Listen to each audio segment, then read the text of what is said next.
Welcome to the Toronto Palestine Film Festival Virtual Pals Ramadan edition. I am Majid Atwi, and I'm part of the TPFF committee responsible for fundraising and sponsorship. Before we begin, I want to acknowledge that all TPFF events, online and otherwise, are hosted on the traditional territory of multiple nations, including the Mississaugas of the Credit First Nation, the Anishinaabe, the Haudenosaunee, and the Huron-Wendat people, as well as many diverse First Nations, Inuit, and Métis people from across Turtle Island. TPFF Virtual Pals is an online event that started in the spring of 2020, soon after the pandemic came into being.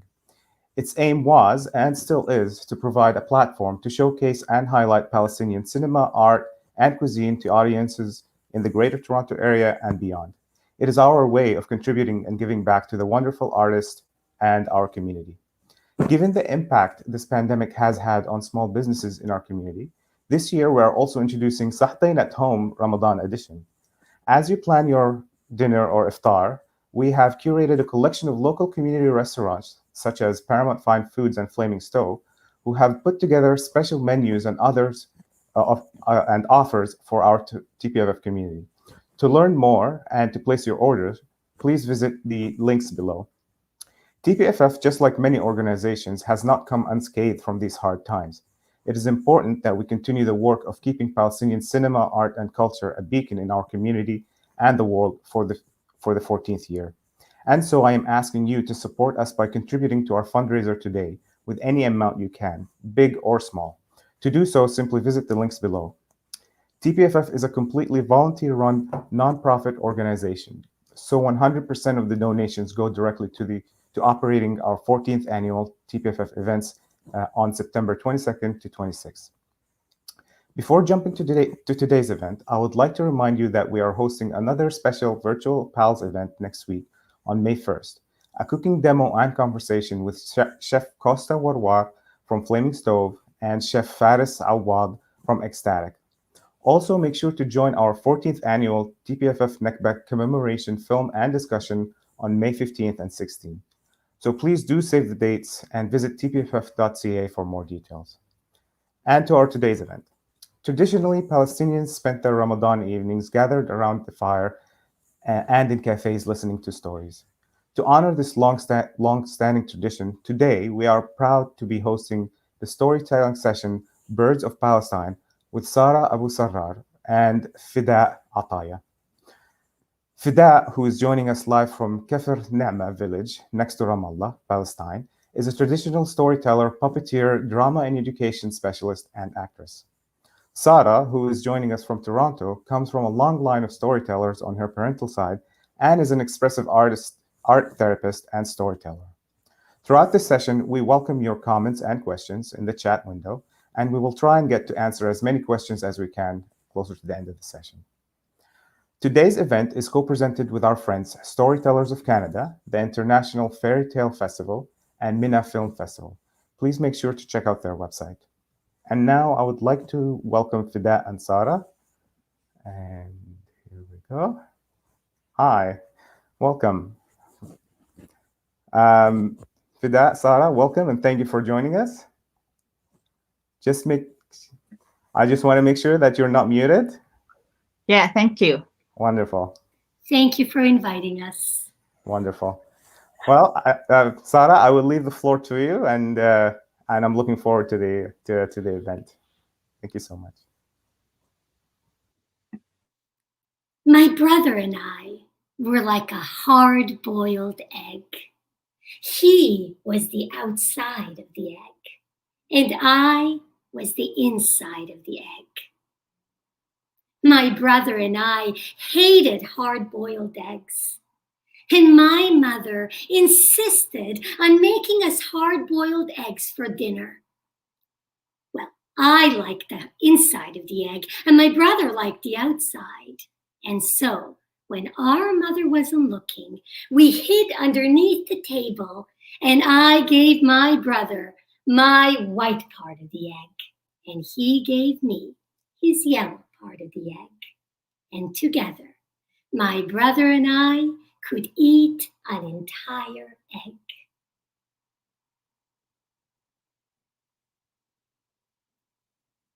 There was once a man whose wife died at a very young age, leaving him alone with 2 children, a boy and a little girl. And they had a neighbor, and that neighbor was also a widow.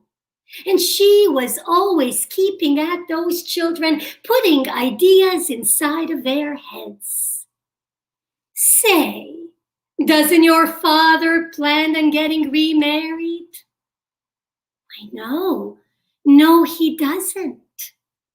Well, that's a pity. Why then don't you say to him, Father, marry our neighbor? And the children ran back home and they said, Baba, Baba, won't you marry our neighbor? You're much too young. If I was to marry your neighbor now, your auntie might beat you. And then he looked at his little girl and he said, I will marry the neighbor once you're old enough to fill this jug. And the little girl ran back to the neighbor and she told her what her Baba had said. And the neighbor took that water jug, brought it to the well, and filled it to the top with water. And the little girl took that water jug and she ran back to her father. Baba, Baba, look! I filled the water jug all by myself. I'm a big girl now. Now won't you marry the neighbor? I'll marry the neighbor once you're old enough to mend the dough. Once you're old enough to bake the bread. Once you're old enough to cook. And each task that the father had given the little girl, the neighbor waited until the father was out in the fields working, and then she snuck inside of that house and completed each task. And eventually, the father did marry the neighbor. And the neighbor did beat those children. One day, the father came back home from the fields. Wife, I'm craving stuffed tripe. Won't you make me some? Give us the ingredients and we will make it. And he brought the ingredients and she filled a pot full of water. She chopped up the tripe and placed it inside of the water. And then she began to sweep. 1 sweep, 2 sweeps. I wonder if that tripe is ready yet. And she took an entire foot and she swallowed it whole. Not ready yet. 1 sweep, 2 sweeps. Oh, it must be ready by now. And she took another foot, and then another piece, and another piece, and another piece, until she had eaten the entire pot. Yee! What have I done? Soon my husband will be back home from work, and when he sees that there is no food for him, he'll kill me. He'll blacken my face. You, little girl, go get your brother. The little girl, knowing what her stepmother was up to, said, Why do you want my brother? Go get your brother. Go, quick as a bird. And the little girl walked to the edge of the mountains. Oh, brother, come and don't come. Come and don't come to me. For you, they've sharpened their knives in front of the shop door. Come, and don't come to me. And she went back to that house. Where's your brother? I couldn't find him. Go get your brother. Go, or I'll beat you. And she walked back to those mountains. Oh, brother, come, and don't come. Come, and don't come to me. For you, they've sharpened their knives in front of the shop door. Come, and don't come to me. She went back to that house.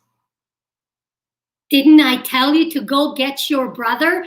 Go get your brother. Go, or I'll slaughter you. And the little girl walked back to those mountains. And this time, she called him. And her brother came running to his sister. And she took him by his little hand. And she brought him back to that house. And the stepmother took that boy and she chopped him up in the same way she would a tripe. And she cooked him in the same way she would a tripe. With the little girl laying on the ground, weeping. Wife, did you make the tripe? And the wife brought a large silver plate full of meat, and they began to eat. Little girl, why aren't you eating? I'm not hungry. Kuli, I'm not hungry.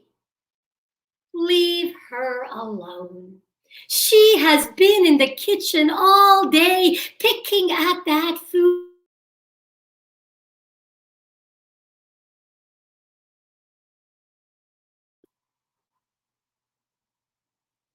And the little girl waited until they had finished everything that was on that plate. And then she gathered up her brother's bones. She placed him inside of her dress, and she walked to the edge of the garden. She dug up a hole and she buried her brother's bones, and she tapped the soil with her little hands, and she watered it with her tears. And from that day on, every day, the father kept coming back home from work later and later and later. And every day he asked the wife where the boy was, and every day she told him the same thing. Oh, he had already eaten, and he's out in the mountains playing, but when he comes back home, I will surely give him more. But the little girl woke up at dawn every day, and she walked to the edge of the garden, and she cried, and she cried, until she had no more tears left to cry with. And then she went back to that house.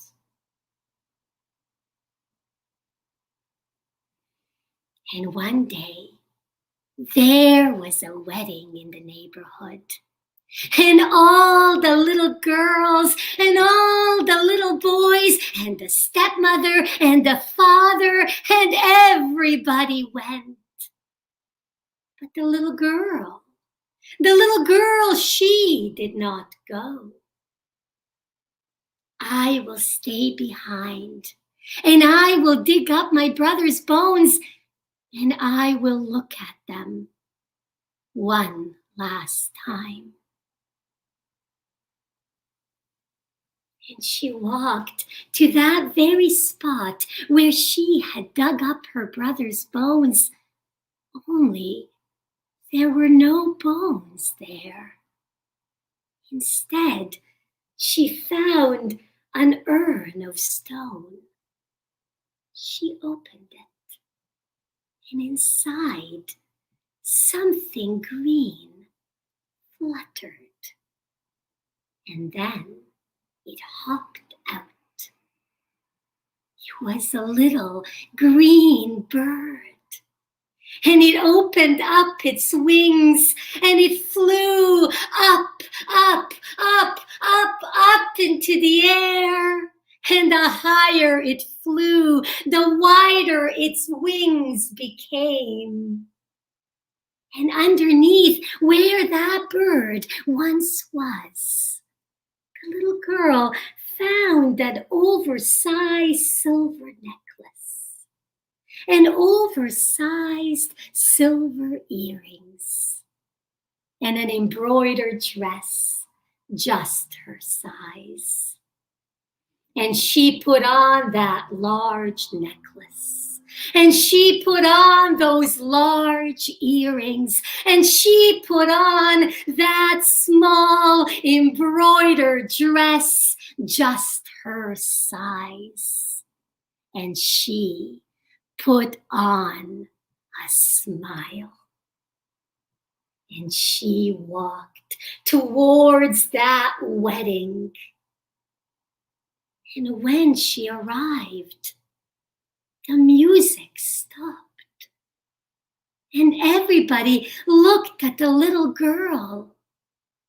But nobody, not even the little girl's father, recognized her as the little girl.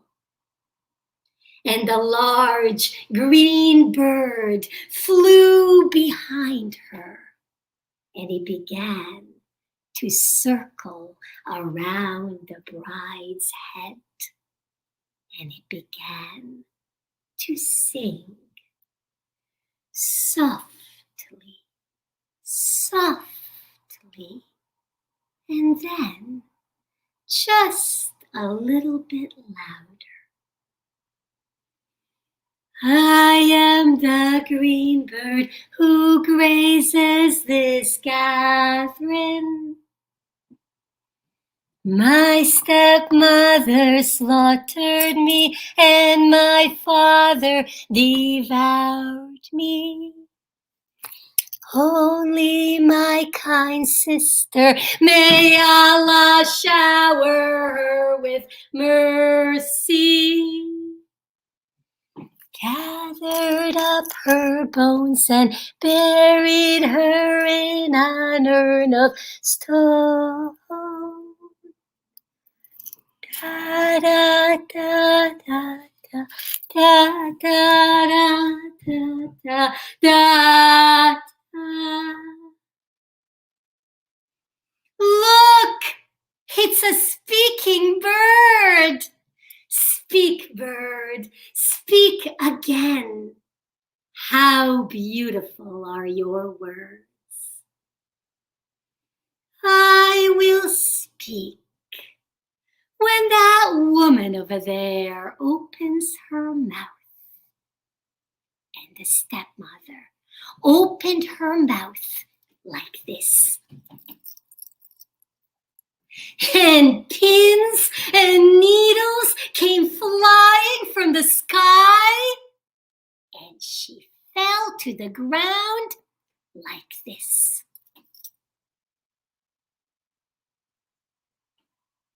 Speak, bird, speak again.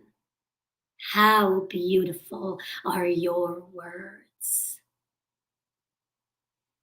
I will speak when that man over there opens his mouth.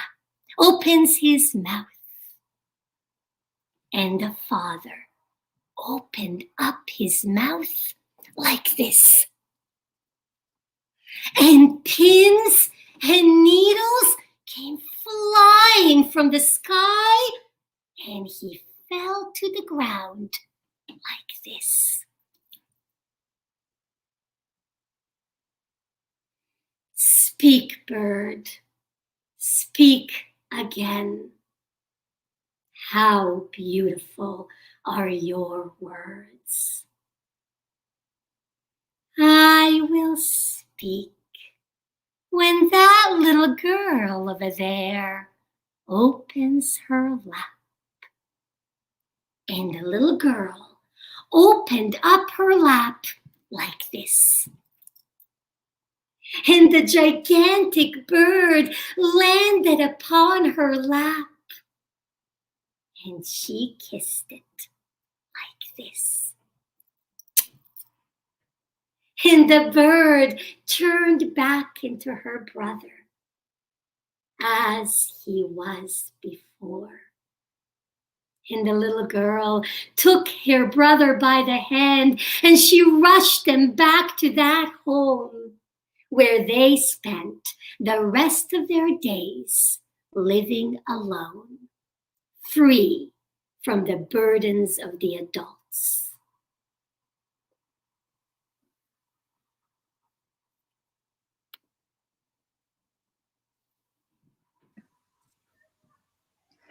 My brother, he's cute, like me. So we are very friends. We used to go everywhere together. Mostly we used to go and do crazy stuff together. He always liked animals and collected a lot of animals from everywhere, from here, there, from up, down, everywhere. I live with him in my family house. And my favorite things there is the birds. When I see all that birds flying on the sky, I just feel free. So because I do travel a lot, because I tell my stories in and outside Palestine, and one day when I came back from long, hard journey, I was waiting that time to see the birds. I miss them so very much. So when I entered the village, I looked up to see the sky and see the birds, but I could not find any birds. I was close to open the door of the house, but I did not open it. I went searching to find the birds, maybe behind the house. When I went behind the house, searching to find if they are maybe eating, but I surprised when I saw all that birds in the cage. I became hungry. I went back to the house. I opened the door. Then I saw Mommy. She was making makluba, enjoying cooking. Mommy, Habibti. And she said, oh, Habibti, you came back. Come. I said, no, I'm not coming. Who put that birds in the cage? And she was relaxing. She kept cooking and she answered, that's your brother. Ask him when he will come back. Then after half an hour, the food was ready and Mommy said, come have makluba. I said, no, Mama, I will not eat from that food until I just find out why that bird's in the cage. Then she said, okay. I left the food. No one ate from makluba. After 3 hours, my brother came. And he said, oh, wow, Fidaa, you came back? Come in here. I said, no, I'll not hug you anymore. Hey, my brother, You spent like 5 years in the Israeli prison. How you could put that birds in the cage? And he said, this is the only things you saw? I said, yes, this is the only things I saw, and that's enough for me to know how that occupation changed your mind. He looked at me and smiled, and he said, Fidaa, you did not see the gate of that cage open? That's not my fault if that birds did not find their way to freedom. That's not my fault if that birds did not find their way to freedom. The gate of the cage opened, and it's not my fault that birds did not find their way to freedom.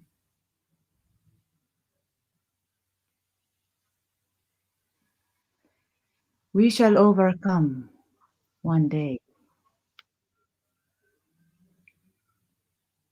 I just finished my story, and that's real one. I tell you a real story.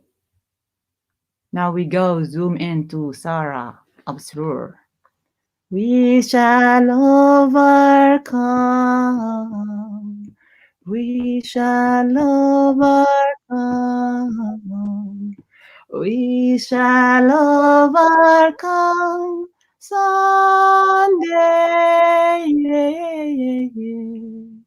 Oh, deep in my heart, I do believe we shall overcome someday.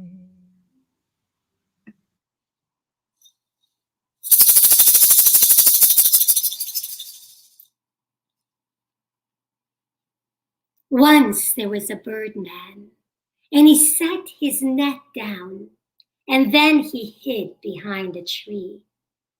And when he did, the leader of the birds landed inside of that net, and all the other birds followed him, and they got trapped inside of the net.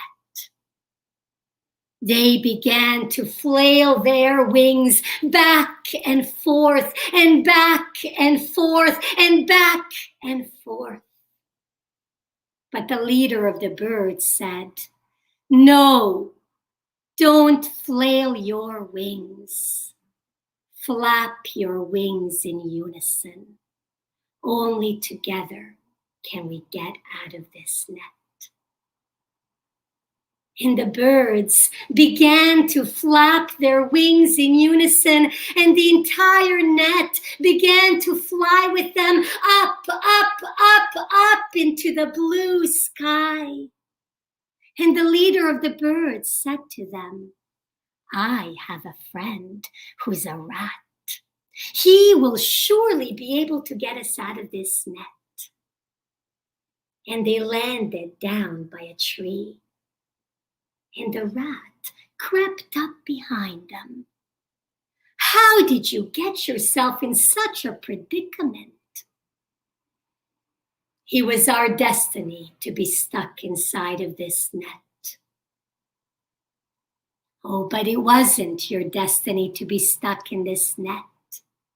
For I am your friend. I will free you.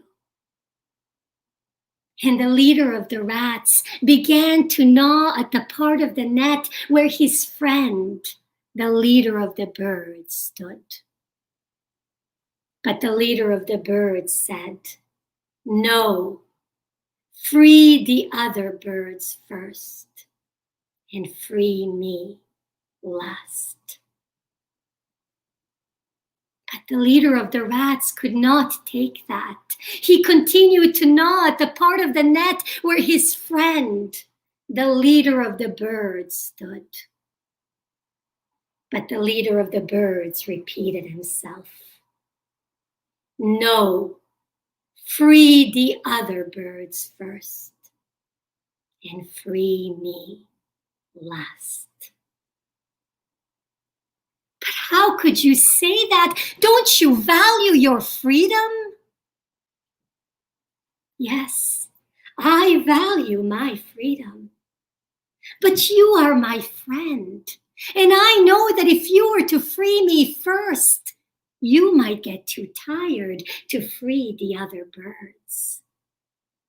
But if you were to free the other birds first, no matter how tired you get, you will continue to gnaw at that net until I, your friend, am free. Free the other birds first. Free me last. And the rat began to gnaw at the part of the net where all the other birds stood, freeing each of them one by one. And yes, he got tired, but he continued to gnaw at that net until his friend, the leader of the birds, was free. And then all the birds flew away in unison. And those birds flew in freedom. They flew in freedom until they reached occupied Palestine, and they flew into Fidaa's heart. And they landed in a village next to Nablus. There is my friend living.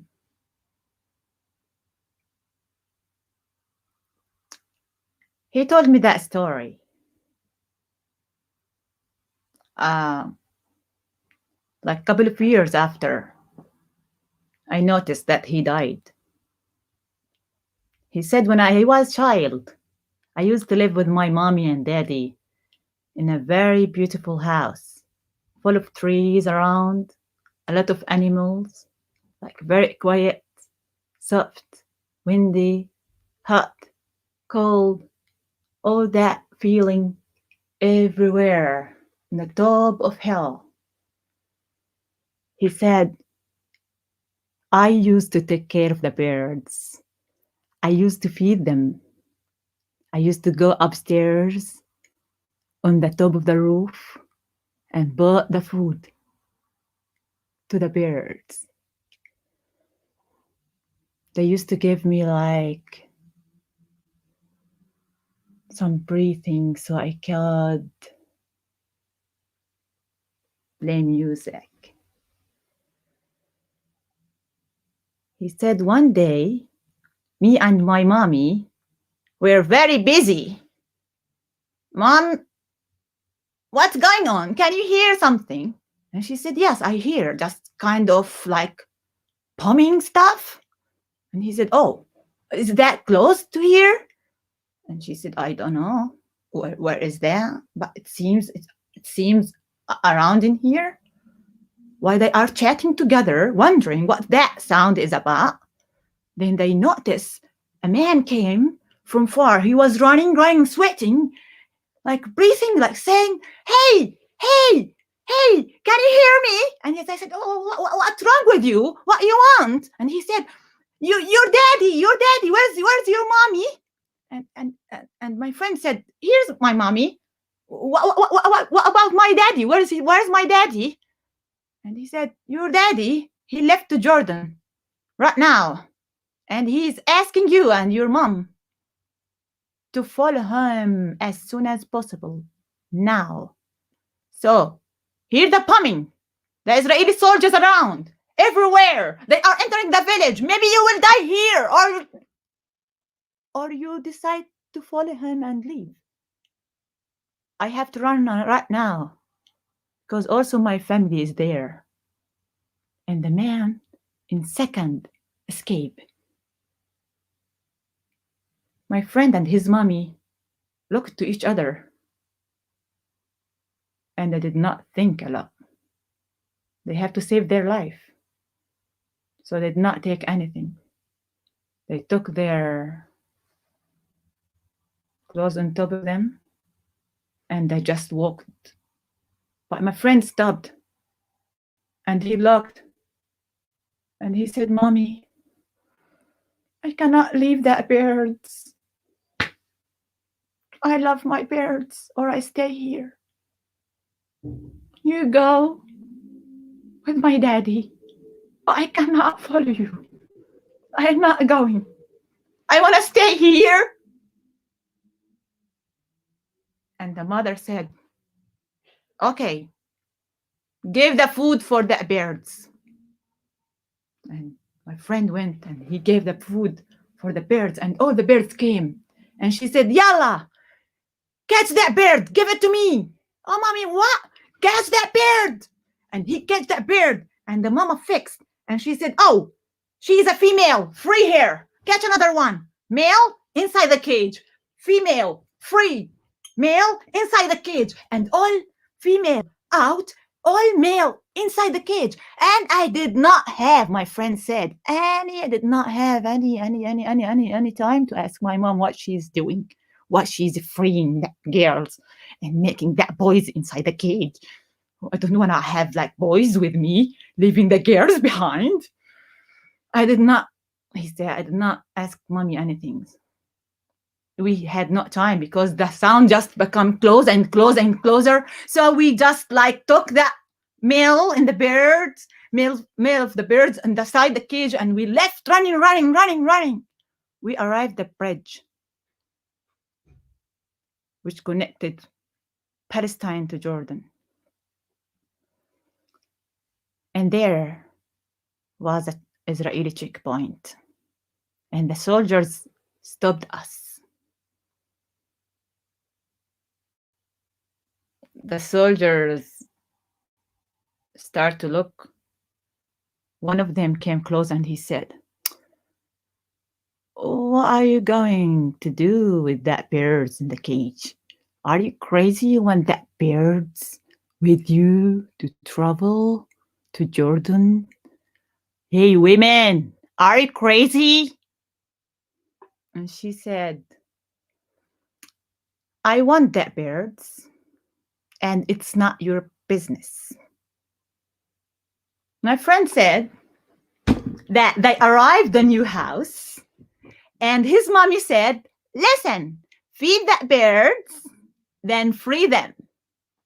My friend, he went, he brought that food, he just gave to that bird, the bird, and flied everywhere.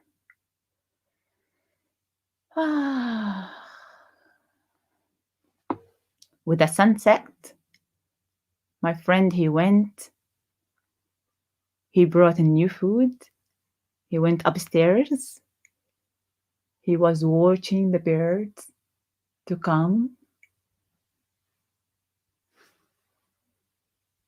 but the birds did not come. He went watching everywhere, but no birds coming. Oh, the sun went down, the moon come up, the stars, and my friend stayed watching the birds to come. Why the birds did not come? Then he was very close to say and agree with that Israeli soldier. Mommy, how she could just bring that males and leave females there in Palestine. Well, I think maybe I'm just like, he was close to say that mommy, maybe she's stupid. He fallen asleep on the roof. The sunshine comes and he woke up. He looked. There is no birds, nothing. He did not eat. He was waiting. Where's that birds? But with the second day, with the sunset, why he just was like sitting very sad. His mommy was worried about him, as well as his daddy.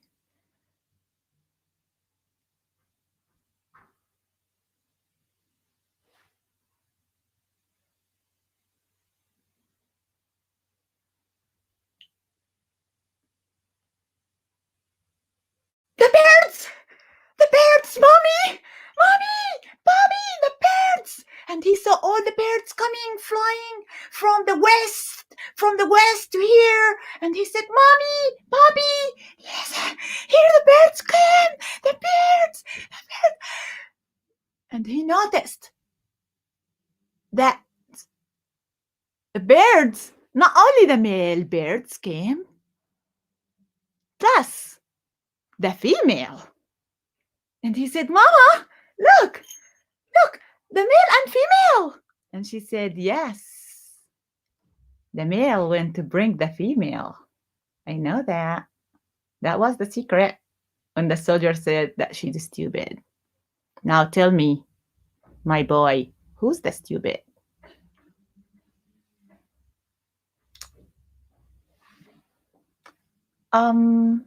I finished my story.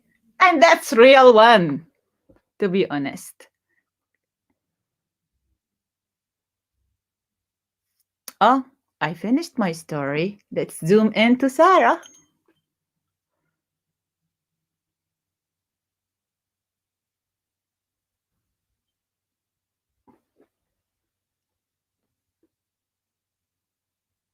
The stories have been told.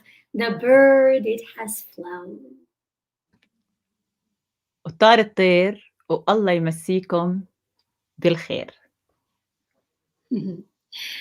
Shukran كتير. Thank you, Fidaa. Your stories are so beautiful, and I'm so glad that you finally got to join us in Toronto. Welcome to Toronto. Doesn't it look beautiful? Thank you, Sarah. It's really very, very, for me, this is the first virtual event I joined, to be honest.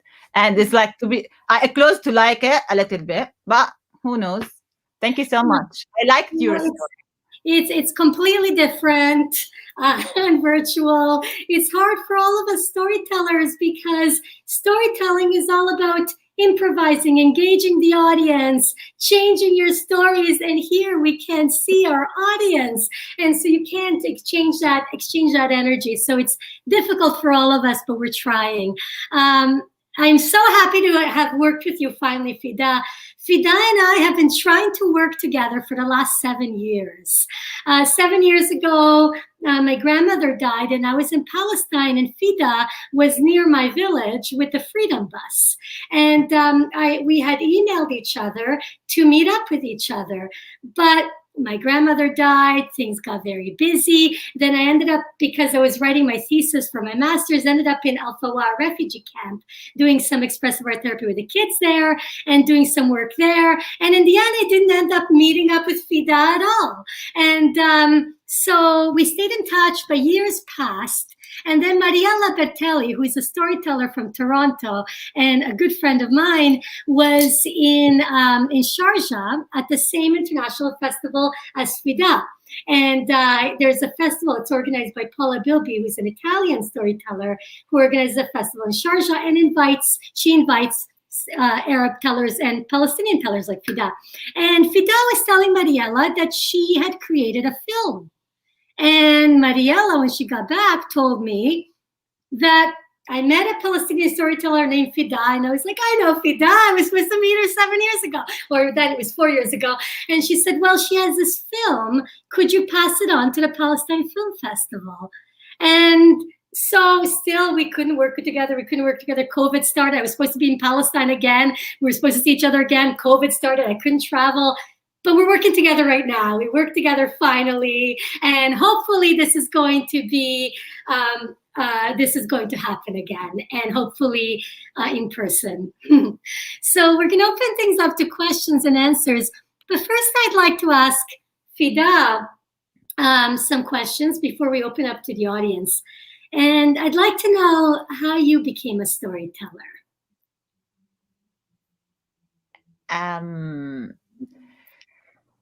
You know, I was born in the first Intifada, to be honest, and then in the second Intifada, there was a lot of things happening when I was in such really, as they say, it's like important age. Anyway, it was a lot of things happening in Palestine everywhere, and it's just like I stuck in that all of things. I just said who I am, what I'm going to do in Palestine, why I'm living such like that, what shall I do, how I could change that reality, and shall I join that demonstration, or shall I just go sit behind the office and work like without any care about what's going on? Shall I do this? Shall I do that? I was very really, I don't know. I went to study like finance, then I just changed my mind. I went to study education. Then I said, oh, what shall I do? Like everything's upside down in here. Like all that things happening, making me like forget myself, who I am. I forgot myself, who I am. Then one day I was sitting under the tree. I went with my memory to my grandma when I used to sit in her lap, and she used to tell me stories, fairy tale, not me, everyone in the family. And I used to fly and go everywhere with her story. Then I said, "Oh wow, I think I'll speak up. I'll speak up. That's the only thing I can do, and I think that's the things I want to do." But that was hard decision to decide to speak up, especially that I was that girl who does not speak. I was that girl who was just jump, making crazy fun things, but not speak. Then I said, okay, I have to be responsible and just like tell my grandma's stories. And I decided to not cut my tongue, to not cut it, to keep it up, and to tell and to live and to speak up. Yes, that's it. I decided to become a storyteller. I studied a lot of things to be able to be like my grandma. I just went everywhere. I had a lot of like old friends in Palestine. I just go with them, to them, here, listen to them, like enjoying life with them.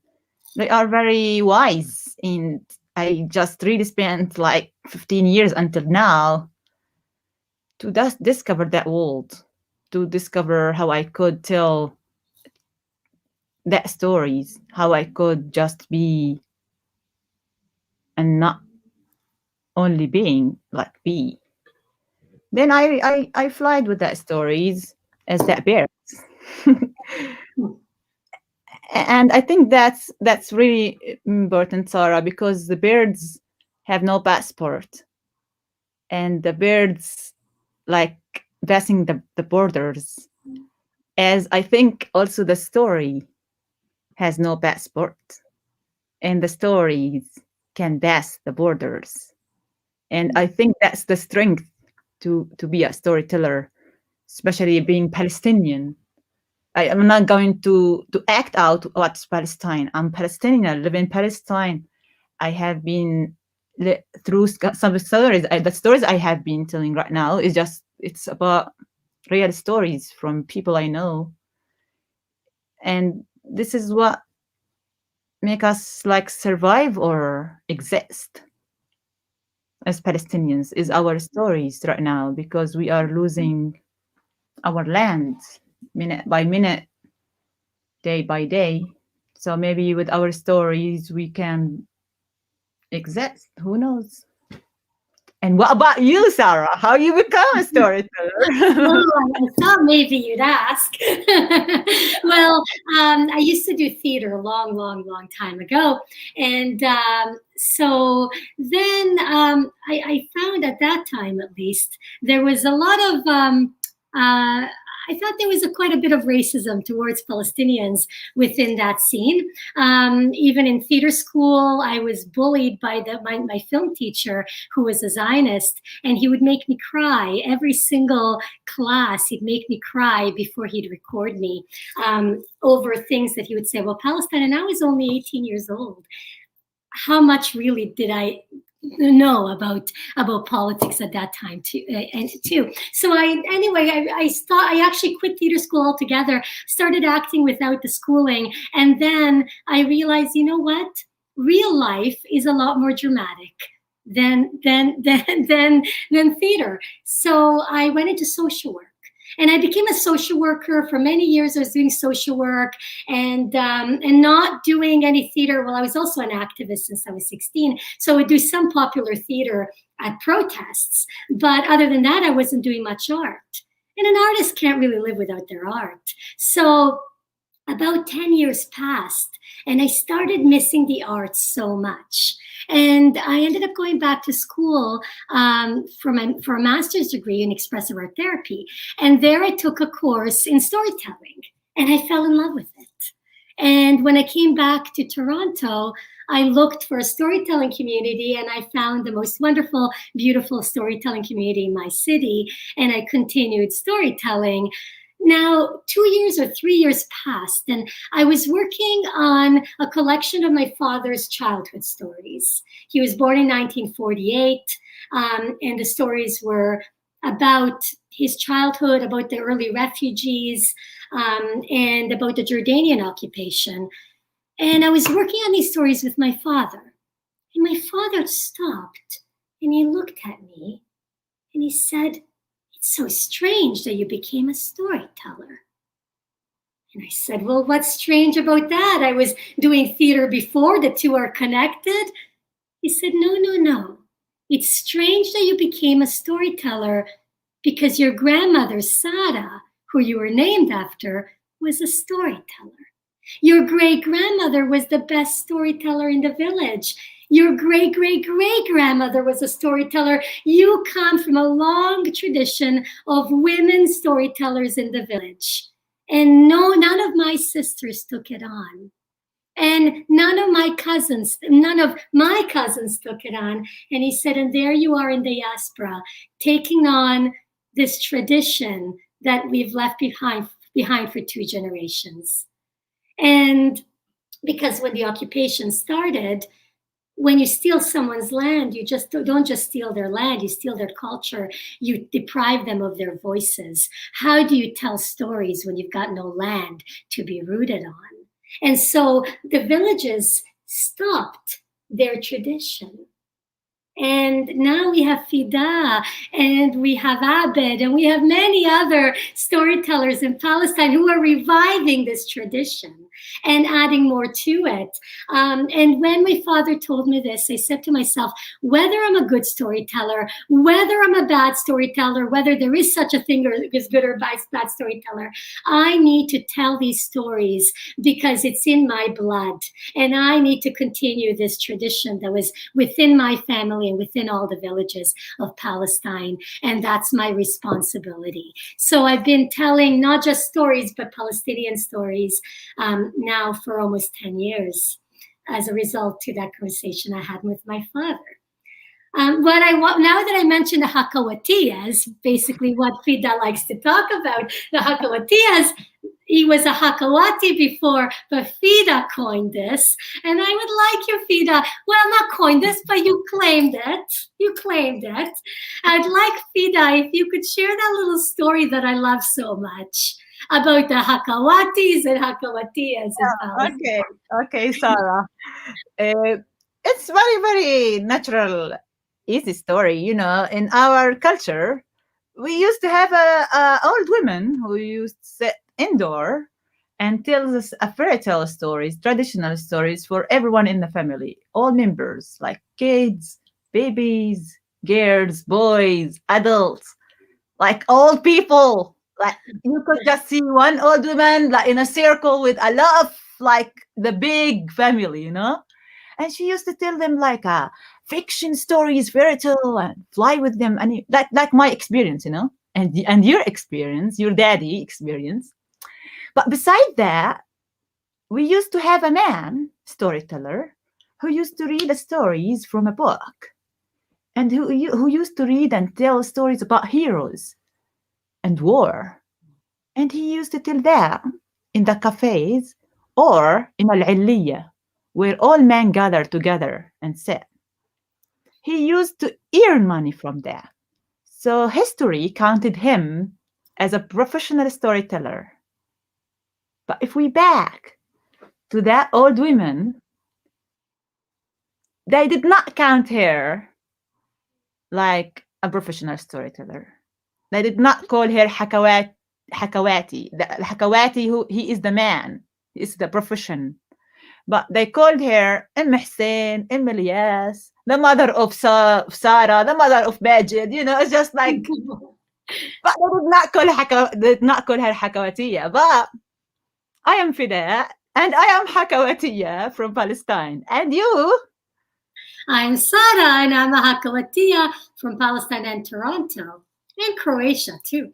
Well, we created that as a profession, and we are. I think it's like it's like very hard to take that responsibility. It's such not easy. صح Sarah? And Fidaa Ataya, who is actually the festival organizer for Palestine Film Festival, she does this all on a volunteer basis. She's quite amazing. She has a question for us, and she's asking us, what is the state of traditional storytelling in Palestine? Do people still gather together to hear stories, or only in festival settings? And that's a good spot where you can promote your festival that you're organizing now. For sure, in Ramadan. In Ramadan, we say that Arabic, they don't speak while they are eating. Mostly, they don't like to speak while they are eating. But in Ramadan, even we are hungry, we just sit, eat and talk, which kind of things we are saying, stories. Plus, like we gather after iftar all together, all the family outside the house, like inside in the barking or like in the garden, and we tell stories, share stories together. And we, in the olive harvest, yes, Palestinians still live and tell stories naturally. I say naturally, inside the house naturally, outside the house, in the garden naturally, in the olive harvest naturally. Women, when they cook together, they tell secret stories, crazy stories. When the women start telling stories, only women, that will be like crazy stories. But when there will be men, women sitting together, sharing stories from the family or outside the family, that will be also a little bit, not all the stories you can share, you know what?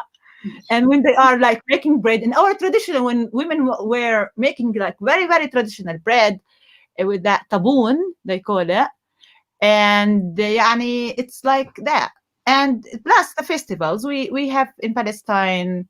I'm part of Hakaya group, and also part of Siraj Library project, and we are creating Siraj Library project, creating the National Storytelling Center in Palestine, and we're supposed to create that international storytelling festival like last year, but because of that COVID, we switched it, our shift that to be in this year, inshallah, maybe by the end of this year. Who knows with this pandemic, how that will end. Plus with also another storytelling festival in Palestine. We have it like since like years.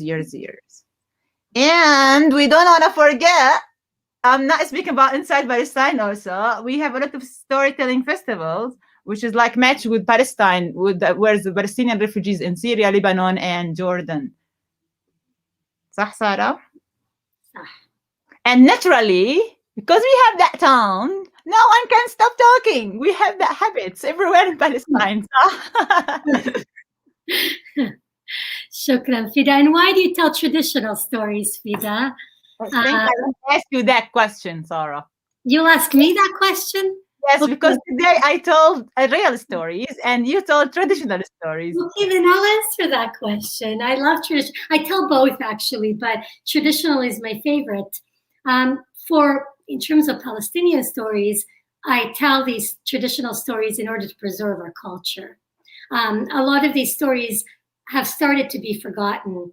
A lot of them are preserved now in the refugee camps, where people have now been displaced and out of the country for so many generations that some of these stories are now being all mixed together into one story, 2, 3 stories. But at least that tradition is being preserved. It's important for me that these stories continue to be heard and to be preserved. And our traditional stories as well as our personal stories. But our traditional stories show that we existed prior to the occupation. We existed prior to the Ottoman Empire. We existed prior to, it shows that we had a culture and a tradition that needs to be saved. Another reason why I tell traditional stories, especially fairy tales, is when I tell those stories, I get to go into another world.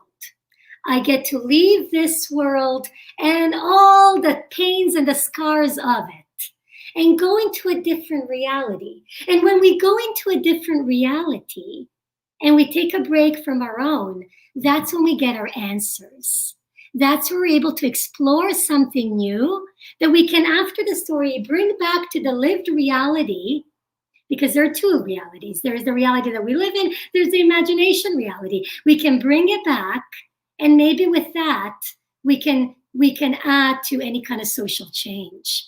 Through those stories, we learn how to make the world a more magical place, how to make the world a more accepting place. But also when I go into these traditional Palestinian stories, I get to visit Palestine, not just during COVID, but at all times. It's difficult for Palestinians in diaspora to go back to Palestine. And when they do, they can stay for 3 months as Canadians or as EU citizens or as American citizens, not as Palestinians, and then they have to go. They can't stay. But through my stories, I can enter Palestine and break those borders at any time. And so that's why I tell traditional stories from both of my cultures, not just Palestinian, but I also tell stories from the Balkans as well. Yeah. Sarah, I like your answer. Then also from my perspective, I just love the traditional stories because it's just like, it's very, very deep stories, which have like a lot of metaphor in it. We can use it for all of things. Mostly, to be honest. Yeah.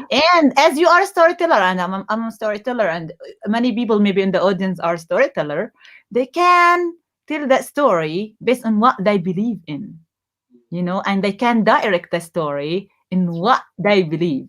And this is like very strong. And it's just like, and the traditional story fit very well with the real stories. If we mix these 2 things together, as we did, I think today, I think we did it. Did we? Did we mix things together? Yes, I hope so. And those stories then as symbols become our voices for social justice, because it's safer to express your opinion through a story than it is to go on the street and express your opinion and possibly be shot. And Sarah, if we did not know about our past, our history, we cannot build our future. So about that, all Palestinians, I think, have to learn about their traditional stories before they learn about other traditional stories in the world. I agree. Hollywood also using traditional stories in their films. We should highlight our Palestinian stories more and more. Yeah, I agree. Yes, and the stories we choose to keep too from our tradition, the ones that we keep to continue, is really important. Yeah, for sure. Thank you for that, Fidaa. Does anyone else have questions for us? Just so I'm not taking everything over. It's interesting because basically humanity, not just Palestinians, but all humans, we are our stories. That's really all we are, because we have maybe 100 years of life if we are lucky. And then we're gone, and what's left of us is our stories. And for us to continue, our stories need to continue. Same thing with nations. For nations to continue, our stories need to continue. And the moment that we stop telling our stories, be traditional or be it true stories, and I say that in quotation marks because traditional stories to me are also true stories. But the minute we stop sharing our stories is the minute that we will actually be occupied, and that we will actually be displaced, and that we will actually cease to exist as a people. About that, we should really highlight our traditional stories through different type of art, like filming, Yes, performances, performing art, books, as Trish is doing, like in the US. We translated like 10 Palestinian stories, rare Palestinian stories, rare traditional Palestinian stories, and from Arabic to English, she did translated that. And soon maybe that will be a book which have a 10 traditional Palestinian stories. And that mean anyone which have any skill can use that traditional stories to highlight it. That will be really good. So we can be more like can be more like the water, in between everything. So the air up and the earth. The earth, we have to be like strong with our story. So please, audience, please, as soon as you hear that stories, the 4 stories we told, please share that with everyone you know, anyone you best. Then you will be one of our birds. and I think we are running out of time. If any other audience member has questions for us, we will answer it. Otherwise, Fidaa, do you have anything else? Fidaa, tell us about your plans for the future, for storytelling and other performances, any playback theater. That's from Melissa. Yes, the playback theater is about improvising real stories from the audience. That will have like actors and musicians and conductor. Conductor ask the audience who would like to tell a story. Then one of the member of the audience come up to stage, tell the stories to the actors and conductor and the musicians. All like the actors and the actors and musicians, they improvise, playback the story again to the teller and the audience. So that's about real stories. And yes, I'm creating new playback group in Palestine, and I'm closing to just having that part of the National Storytelling Center. And what we are doing now with Siraj Library, we call it Dar al-Hikayat. We are creating the strategic plan for the National Storytelling Center, and we wish and we hope that will be like really something, because we don't have a storytelling center in Palestine at all. And we wish for anyone who's interested in storytelling and Palestine and storytelling and everything about that to connect us. And we are creating like outdoor events, and we are going to create, I'm not going to tell our secrets, so many things, I will not tell everything, but it's about now I do mix fairy tale with myth and real stories together, and do performing. To be honest, guys, I did not perform since like maybe 7 months or maybe 8 months because of COVID. We had been like under like a hard experience, but we have to keep going, as my daddy, may he rest in peace, as he always recommended us before he died, to keep going and to work, and to life will not stop in here. And as I think we have, Sarah, to ask all the audience to keep going with their stories and with their storytelling, because if we do believe in things and we don't share it, then we are cutting ourselves from that world. But that we have to share what we are believing in. Thank you so much, Fidaa, and thank you for mentioning that it's important to work with all art forms. That's exactly what Toronto Palestine Film Festival has been doing now for over 10 years. They are not just spotlighting film, but they're spotlighting events like us, like the storytelling, musicians, different visual artists, and they are really a strong presence in Toronto in promoting Palestinian art. So we'd really like to thank the Toronto Palestine Film Festival for inviting us and for your constant support. And I hope that people donate generously to the Toronto Palestine Film Festival. They have experienced a lot of cutbacks due to COVID, and we do want their wonderful work to continue. So this event was free, but if you did enjoy it, and if you have a few nickels or dimes in your pocket, please donate to Palestine Film Festival. And I don't see any other questions from the audience except for a comment from Tom.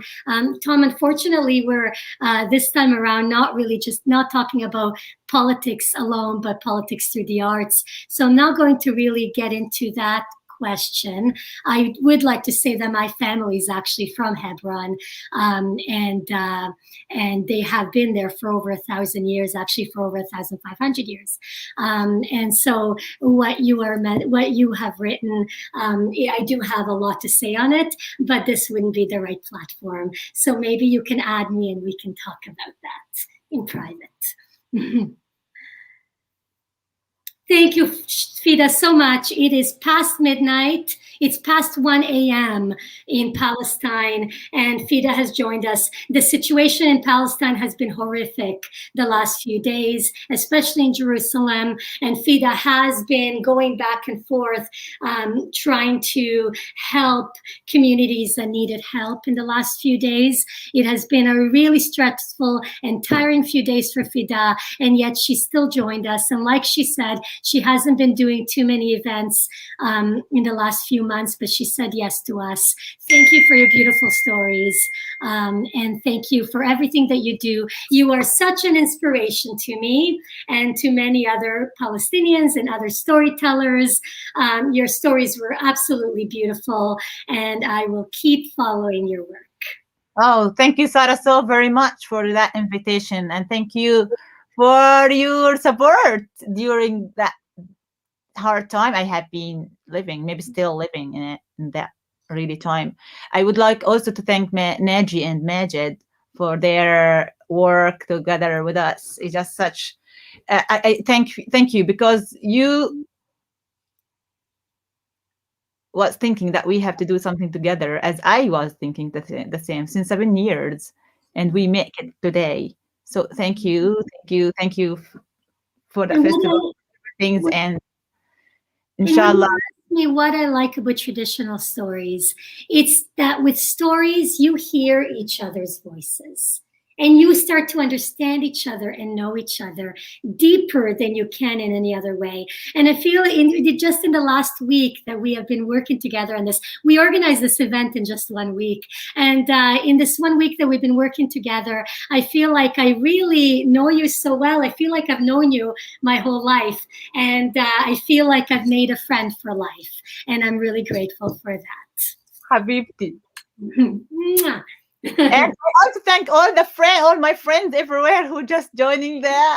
I'm surprised. I just love all of you guys and Sarah so much. And before we go, I have to say, if Fidaa's and my house was on this street, we would get 3 pomegranates for you to eat. 1 for the Palestine Film Festival, the 2nd for the audience, and the 3rd for the keepers of the Palestinian stories. Goodbye, everyone. Ramadan Kareem. Wow. Thank you so much, Sarah, and Fidaa. That was amazing and inspirational. I just can't wait to experience this in person, and I do hope so that it does happen sooner than later. It's completely different in person, Majid. Sure. On that note, I would like to thank everyone for joining us today. As a reminder, please do save the date to our next Virtual Pals on May 1st and the Nakba commemoration event on May 15th. And please, please, please do support us by donating any amount to our fundraiser. The link should be at the bottom below. And make sure to check out the Sahtain at home for your lunch, dinner, or iftar. Thank you so much, and stay safe and have a good afternoon.